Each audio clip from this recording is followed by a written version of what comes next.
ele é um gráfico que mostra... Sobe um pouquinho o gráfico, Igor, por gentileza. Isso. Esse gráfico mostra as taxas totais de investimento no Brasil desde 1947. A linha em preto é a soma dos investimentos privados, nacionais ou estrangeiros, e os investimentos públicos. Curiosamente, nós vamos ver que o investimento público cresce bastante entre 1947 até 77. Chega um momento em que o investimento público, em 1975, exatamente durante a ditadura, o investimento público ele quase encosta no investimento privado, a taxa de investimento sobre o PIB, aqui que é calculado, né? Então, a taxa de investimento total da economia, naquele momento, era de próximo a 25%, e era quase metade entre investimento público e investimento privado. Depois, com a crise dos anos 80 e o período neoliberal dos anos 90, a taxa de investimento público vai despencando, né? Ela vai caindo, e ela só iria se recuperar nos governos Lula e Dilma. Ela vai crescendo, mas num patamar muito mais baixo, basta ver a boca do jacaré aqui, né? Num patamar mais baixo do que aquele que existia nos anos 70. De toda maneira, vai crescendo o investimento público que despenca, aqui não está individualizado o ano, mas que despenca a partir de 2015. E aí vai despencando de 15, 16, 17, 18, e vai ficando no patamar, é o mais baixo patamar desde 1947. O investimento privado é bem maior do que o investimento público. Né? Ele se situa hoje na faixa dos 18% contra 2,7% do investimento público. Apenas para que a nossa audiência possa ter uma ideia de como se compõem as taxas de investimentos no Brasil. Vamos à próxima pergunta. A atual situação internacional de crescente polarização entre blocos poderia favorecer o Brasil, como ocorreu no passado, a exemplo da Segunda Guerra Mundial? Seria a vez da Rita, mas ela caiu, tomara que não tenha se machucado, daqui a pouco ela volta, vai falar a Iole Ilíada primeiro. Não, antes de entrar na resposta, o gráfico que você apresentou é bastante interessante, obviamente, esses investimentos compõem o total do investimento. O investimento brasileiro é relativamente baixo, né? Tem vários países que têm muito mais investimento público, eu quero dizer, do que o Brasil, inclusive. Isso é importante de apontar. Mas se você olhar também o gráfico, você vai perceber que ele acompanha, o investimento privado acompanha mais ou menos investimento público. Quanto há mais investimento público, há mais investimento privado. Isso também é um fator importante. E ali, você me perdoa, como a Rita já voltou e parece que não está machucada, claro. Eu vou passar a palavra a ela. A Rita não chegou a ouvir a pergunta, eu vou repetir a pergunta para a Rita. A atual situação internacional de crescente polarização entre blocos poderia favorecer o Brasil, como ocorreu no passado, a exemplo da Segunda Guerra Mundial, onde Getúlio Vargas trocou o apoio aos aliados pela Companhia Siderúrgica Nacional e o financiamento de outros projetos industriais? Rita Coitinho com a palavra. É possível que sim. O Brasil jogou muito com essa questão das disputas dos blocos internacionais ao longo da sua história. Getúlio é o maior exemplo, mas o Brasil fez bastante isso também. Juscelino fez isso com a OPA, com a Operação Pan-Americana, né, numa tentativa de convencer os Estados Unidos de que para combater o comunismo era preciso ter investimentos, né, para o povo ter melhores condições de vida e, portanto, não aderir a teses comunistas. A gente teve um pouco disso também durante a política externa independente, ali do Jânio e do Jango. Os próprios militares, em alguns momentos, fizeram isso. Então, o Brasil, ele navega normalmente, tem uma tradição diplomática e muitos quadros da política têm isso já na sua tradição política, de jogar com o ambiente externo, né? De jogar com essa correlação de forças. Às vezes, um maior alinhamento, às vezes, uma posição de neutralidade, né? O Brasil, por exemplo, nunca chegou a ser parte formal do terceiro mundismo, mas sempre flertou com o terceiro mundismo de alguma maneira e aproveitava esses momentos para expandir mercados ali para a África, Oriente Médio, enfim. Então, eu penso que sim, essa conformação do bloco multipolar tem sido, o governo Lula tem mostrado que é do seu interesse, né, que isso vá para frente, né, esse confronto à hegemonia dos Estados Unidos, e isso pode gerar tanto uma ampliação, aí, uma corrida de investimentos, tanto do lado asiático, né, especialmente chinês, quanto dos próprios Estados Unidos, numa tentativa aí de reverter a perda de espaço para a China. Agora, a situação dos Estados Unidos em relação a isso está um pouco difícil, né? A economia estadunidense vem passando por um período bastante complicado e tende a fazer mais pressão política do que o oferecimento de vantagens econômicas, né? Então, isso é uma questão que provavelmente vai estar posta aí nos próximos anos, mas é certo que o Brasil se beneficia, de alguma maneira, dessa disputa entre os blocos, entre os gigantes, vamos dizer assim.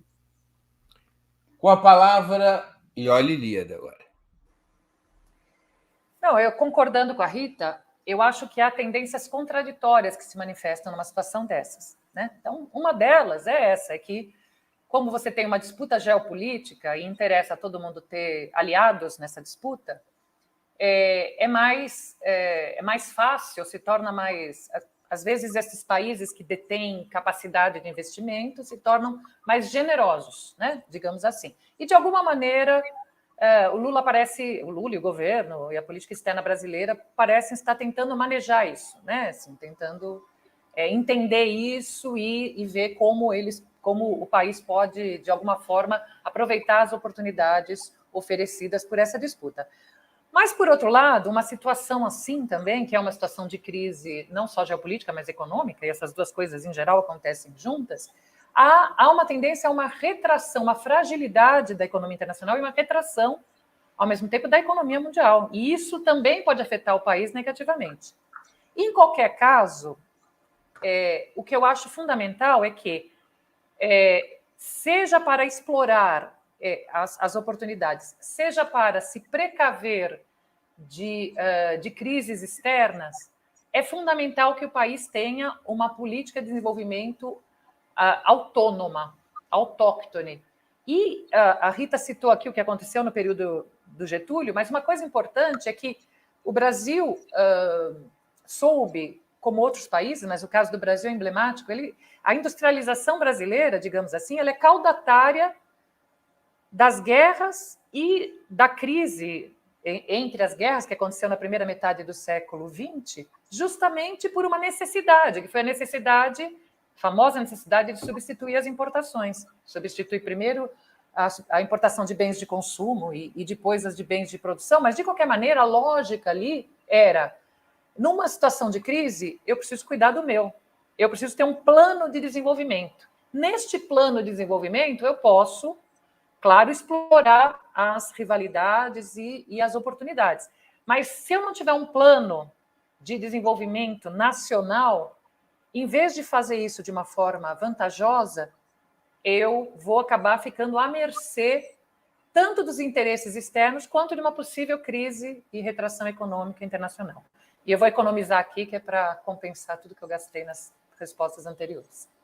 É assim que funciona o novo regime fiscal. Perdeu de um lado, compensa do outro. Jones Manuel com a palavra. Veja, poder pode, né? Eu acho que tem tudo para isso, mas não vai acontecer. Hoje eu estava lendo uma notícia, uma entrevista, na verdade, no Poder 360 do Nelson Barbosa. Dizem que o Nelson Barbosa é desenvolvimentista, né? E às vezes os desenvolvimentistas no Brasil parecem com Milton Friedman. O Nelson Barbosa estava falando que a genial ideia do governo é pegar uma PPP no Hospital de Guarulhos, que era um projeto também do Paulo Guedes. Eles querem reciclar. Então, assim, vamos fazer uma linha de crédito, de financiamento gigantesco do BNDES, entrando com recursos do Tesouro, que é o governo, a União, na verdade, né, fica como fiador da construção de escola, de hospital, de creche, por aí vai, e da gestão delas. e vem o capital privado para construir e administrar em nome das prefeituras e dos governos do Estado. Se por acaso algum dos entes envolvidos na operação não pagar, a União cobra. Então, a ideia do que o Nelson Barbosa anunciou é que o governo quer aproveitar um cenário em que existe capital ocioso no mercado internacional para trazer capital para fazer PPP na saúde e na educação. Aí, veja, não tem como dar certo. O Nelson Barbosa também, com a sua genialidade, ele falou que vai fazer a PPP das florestas. Que é assim, o governo vai financiar para um latifundiário ter direito a administrar uma floresta por 20 a 30 anos. Ele pode desmatar a floresta, desde que ele compense a taxa de desmatamento com uma taxa de reflorestamento. Então o governo vai financiar para o sujeito desmatar. E aí, detalhe, né? O Nelson Barbosa, inclusive, não anuncia que tipo de reflorestamento é esse. Então vai desmatar, destruir tudo para plantar gado. Opa, o Jones congelou. Aí vai desmantelar tudo para criar gado e depois plantar eucalipto. Aí está reflorestando. Então, assim, eu repito, veja, a gente está perdendo uma oportunidade de ouro. O Brasil não entrou na nova Rota da Seda. O Brasil, embora tenha anunciado um acordo de ordem de 50 bilhões de dólares com a China, o Brasil não conseguiu o que poderia, que é, por exemplo, fazer um acordo com a China para pegar essa capacidade de exportação de serviços complexos na área de engenharia e dobrar as linhas de trens e metrôs no Brasil em 4 anos. A gente está perdendo uma oportunidade de ouro, porque falta formulação estratégica de projeto. Percebe? E até as figuras mais arejadas ali na equipe econômica, por exemplo, antes de ser eleito, eu assisti uma entrevista do Guilherme Mello aqui no Opera Mundi com o Breno Altman e eu gostei bastante. Eu pensei, pô, esse Guilherme Mello é bom, né?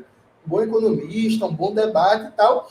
Aí ontem eu vi uma entrevista dele dizendo que o novo arcabouço fiscal vai trazer confiança para os investidores, a dívida pública não vai crescer, os investimentos vão vir. Eu fui pronto. Tem alguma coisa em Brasília que a pessoa chega em Brasília e esquece que aprendeu na Unicamp. É uma coisa impressionante. Então, assim, o Brasil poderia aproveitar essa oportunidade. Eu acho que não vai, infelizmente, o que eu acho uma tristeza. Eu gostaria de, no mínimo, um trenzinho bala, nem ia pedir demais, um trenzinho assim, ó, Recife-São Paulo, sabe? Duplicar aqui o metrô de Recife. O metrô de Recife está do mesmo tamanho, Iole, Rita e Breno, desde os anos 80. A última vez que Breno veio aqui em Recife, só tinha 2 linhas de metrô, né? Que é linha indo para Recife e linha voltando para Jaboatão. Hoje, Breno, só tem as mesmas 2 linhas de metrô há mais de 30 anos. Então não custava nada fazer um acordinho com a China, criar mais uma linha de metrô, mais 2, mais 3, mas infelizmente não parece que seja esse o caminho, né? O caminho parece que a gente vai ter PPP na saúde e na educação.